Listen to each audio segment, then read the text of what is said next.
Well, up to this point, I've just been reviewing my open existing positions. Although I did initiate a March trade, which is really just getting started. So, in order to walk through something from the beginning to all the way through several adjustments to where it is presently, I would pick the gold trade that I did, mainly because it really has not gone well. And so it's interesting to see what happens when things don't go so well and how selling premium can work in your favor.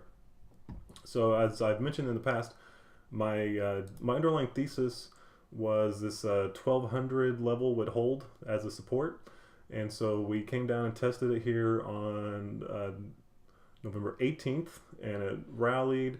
And then it's kind of technical analysis 101 thing. Wait for a day that closes above or trades above the prior low. And so I was waiting for a little bit of something to give me an indication that it might bounce and rally. And so that was on 11/22, and I'm looking. I have another brokerage account open with the dates of my position, so I can tell you exactly when I put these things on. So it was 11/22, November 22nd, is when I initiated my initial position, which was selling three 11/20 puts. And as you can see, we were of course up in here somewhere when that happened, and right now that position is has lost over 2,000, over $2,500. So if I just done nothing, we'd be down $2,500 right now. So what happened is the because I'm such a great prognosticator and great technical analyst and great at picking direction, pretty much immediately, the very next day, this was proven to be completely wrong. And it really declined steeply. So I had to do multiple things here the very next day on the 23rd. And the first thing that I did was to sell a strangle, which looks like this. And one of the reasons I did that for two reasons. One was to flatten out some of the deltas that I had. And so at the time, I don't know exactly at what point during the day when this happened. I think it was it was probably really soon as we were breaking this 1200 level. So at the time when we were up here, obviously I had quite a few long deltas, and so the strangle cut my deltas down at about half. So it gave me a little bit of a downside hedge by selling this call. But as also what was happening that day is the volatility absolutely just exploded. It was really, really high. And so selling a strangle was good as well because I'm selling really, really high premium. And so as it continued to decline later in the morning, I decided just that strangle by itself wasn't enough. So I sold more calls to get even more short. And then later again that morning, I decided that these puts were under enough pressure that I just wanted to close one. And so I bought a put, but instead of just buying the put, I was actually getting even more bearish because my thesis was that this 1200 would hold, and since it broke, then I thought, okay, this is looking definitely more bearish. And so I executed this combo. And so what combo is I sold a call, this 1270 call, and I bought in one of my 1120 puts. And so within just one day, one of these puts that I sold with the intention of the market staying above 1200 and the time decay working, I was completely bailed. So I throw that position, I closed for a loss that day. And then it wasn't much long after the combo. It was about another 15 minutes later. Again, the volatility was really, really high. So I sold another strangle. And you can see they were just, this strangle was the 1280 1080. This is the 1270 1070. So basically the same exact strangle. Obviously we're a little bit lower, so the strikes moved down a little bit. And the first one I sold for $10.40, and the second one was $12.70. So the price of the options were increasing through the morning. And as you'll see, it turns out that selling these two strangles is what absolutely rescued this position. And so that was November 23rd. And then I actually did not have to do anything until over here on the 13th, because I had gotten this position, fairly short. As you can see, the hump of my trade was down here in the 1160, 1170 area, and we didn't get there until I guess this November 5th. There was a spike down. That might have been, I don't know if that's a Friday. No. I was thinking maybe that was the jobs number in the morning, maybe did that. So I don't remember that day, which is one of the problems of going back and doing this in hindsight, because I don't remember exactly what was going on that day. why I didn't take any action here. Maybe this was overnight activity, so that's why I didn't. I could drill down to a 15-minute bar and find out, but that's beyond the point right now. The point is, I felt comfortable enough to hold this. Maybe I thought it might bounce back up. So somewhere on the 13th, at around 7 in the morning on Pacific time, I decided to roll these puts down, which is, as I look at it, is a little bit interesting because that is, giving myself some more room. That's more of a bearish call, and it could be that the prior day had broken these lows, and maybe just this little bit of a rally. I wasn't convinced it was going to go back up, and maybe it was a trend line. Again, looking at the chart, don't know. There could have been other factors. Maybe I ate something weird for breakfast. It's just I don't. And here's another. This is another good example. I have not kept a trading journal in several years since I was a beginner, and I got to the point I found it wasn't adding as much value, or at least I perceived that wasn't adding value for the amount of time and effort it took to keep it up. But maybe that's a practice I should go back and readopt, and then I can. And what was happening is I would fill out my journal and write down what I was thinking, what I was feeling, why I made the trade that I did, but I would almost never go back and review it. So that obviously there's some value to write down those things, but unless you actually go back and review it and learn from it, then you're not maximizing its usefulness. And I've heard people swear by it. I tried it for a little while. I've not been doing it. So therefore, I cannot definitively tell you why I made that decision at that time. But I can tell you here on the 14th, this is more obvious. Here we are on this where it broke again, broke the lows, and we started getting this decline. So this was the 13th. I made that vertical I took the remaining 1120 puts that I had started this whole position. This whole position I started with 3 1120 puts. The first one I bought back the next day as part of this combo. And so these were the 2 that were remaining, and I decided to roll those out to 1100, which has several effects. It gives the position a little more room to work. So from 1120 out to 1100, I give it a little more time. But you see, I'm doing this for a debit, which means I'm paying money. Or another way to think of it is the potential. So here, before I make that adjustment, the potential credit in this position is $4,630. After I make that vertical roll, I've reduced the potential credit now to $3,850. So I'm locking in a loss. I'm reducing the amount of credit I'm receiving. I'm reducing my potential profit. So I'm locking in a loss. I'm reducing my potential profit, but I'm increasing my decreasing my downside risk. I'm adding safety, and I'm also giving myself a little bit more time and space. So in case this does find the bottom and comes back, I can still make out a little bit rather than just completely bailing on these 1120 puts and closing them entirely and taking a loss. I give myself a chance that the 1100s might not come under attack, and then I can make some money out of those. So that's the theory of just rolling out with the vertical roll. I think it's pretty clear. I'll go back and explain in case I didn't. The strangle is completely a neutral position. So the way I set this up at the time, it was completely delta neutral. Same thing with this one, completely delta neutral. And again, now that so much time has passed, what it looks like now versus where I put it on is meaningless. So the strangles were just a delta neutral way to minimize my positive deltas. So by throwing on negative delta or neutral deltas with a positive, I'm reducing that positive. So I'm getting myself more and more neutral. The combo is just a downright bearish strategy, pretty much. I'm buying a put and selling a call. You can't get much more bearish than that. And that was just to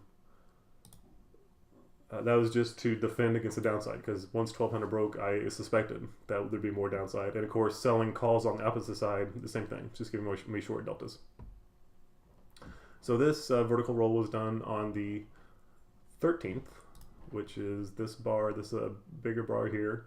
And then on the 14th, I sold some more calls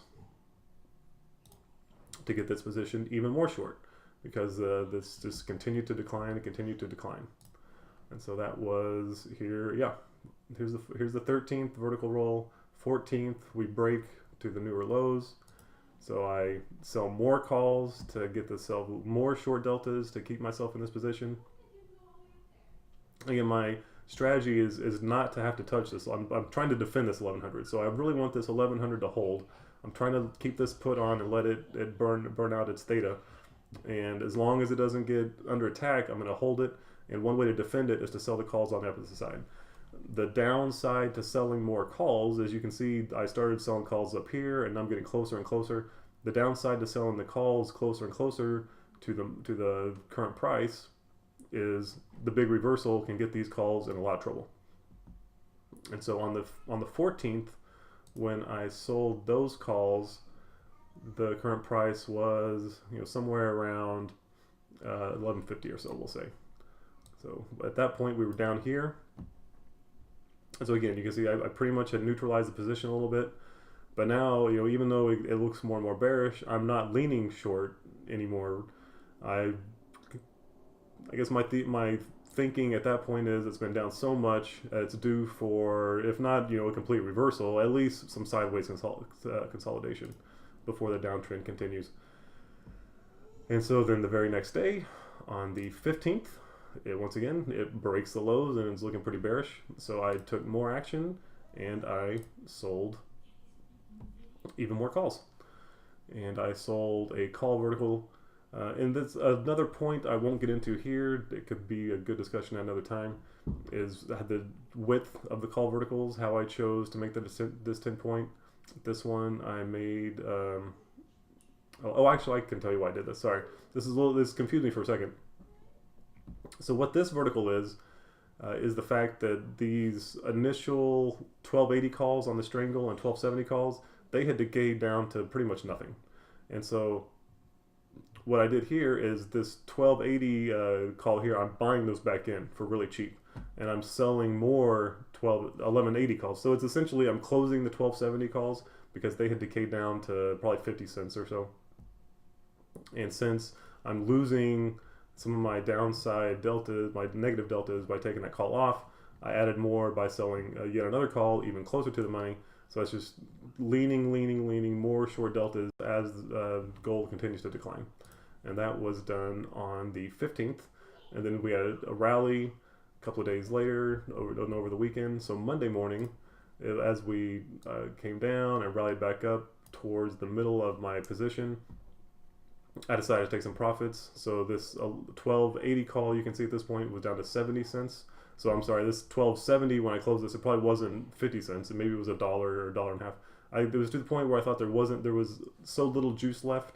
I was willing to take that one off, roll it down closer. The 1280 was so far away, I tried to bleed it out a little bit more.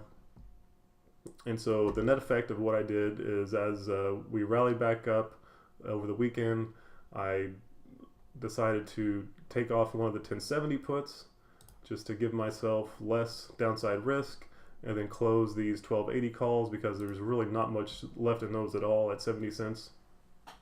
And there's still 36 days.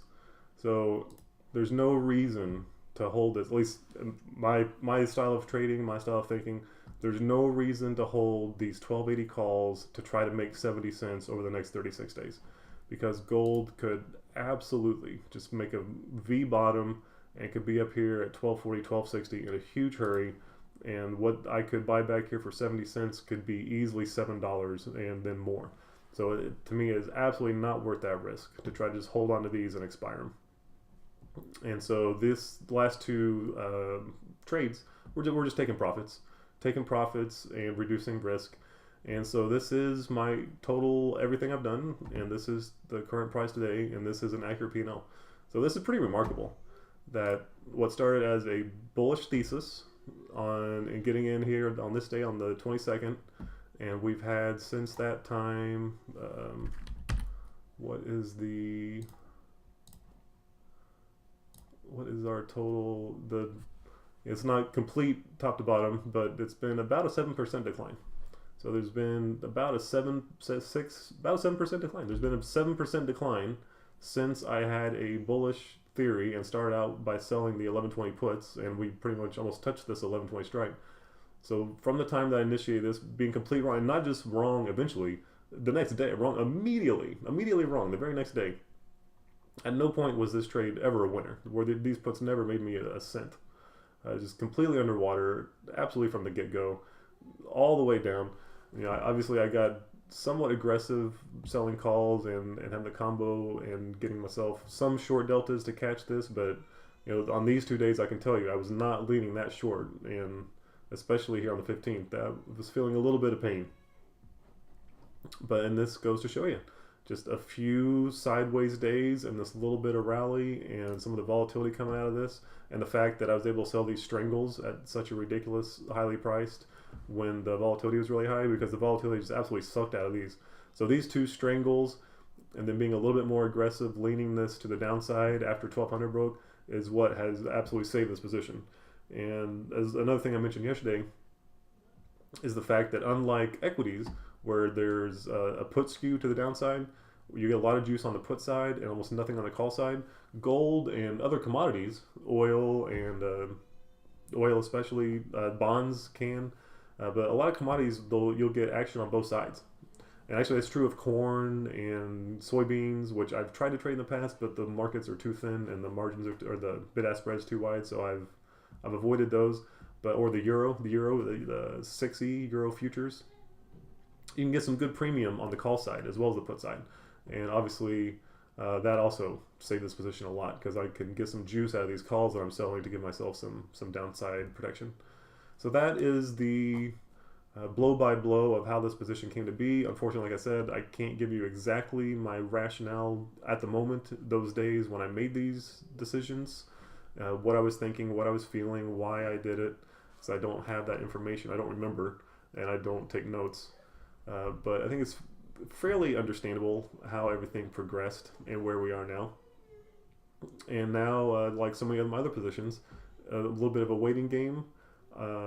We're here in the middle of the graph, so there's not a lot to do, and I'm probably not going to try to get a whole lot more out of this. So I'm keeping an eye on the puts and the calls and buying these back in as strangles. Just take the risk off both sides and close this up. And so that's it. And so we have, I think, 36 days left to go. I don't want to be in it much closer than 20, maybe 14. I really don't want to be in the last 2 weeks. So I may stay in a couple of weeks. We've got vacation. I'll be traveling in the first part of 2017. And absolutely 100% it'll be off by then, because I don't want to be on an airplane or somewhere where I don't have access, while I have naked options on. So that is the position. That's how it came together. Those are the steps that I took to manage it, a little bit of my thinking.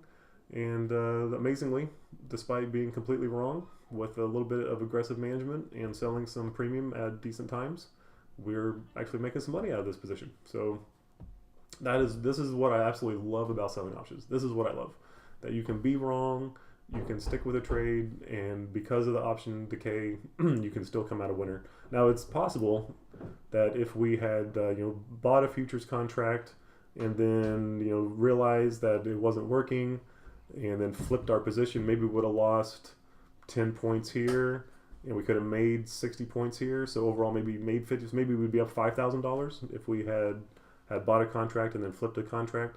But that certainly works if you can trade that style. For me, the time decay of the options is such a beautiful thing. I love being wrong and making money. So I generally stick to this style. And I'll probably add some futures trading just to my arsenal. But for the main part, this is my bread and butter. This is what I do. And it works fairly well for the most part. So thank you for watching. If you have any questions or comments, I would love to see them. Thanks.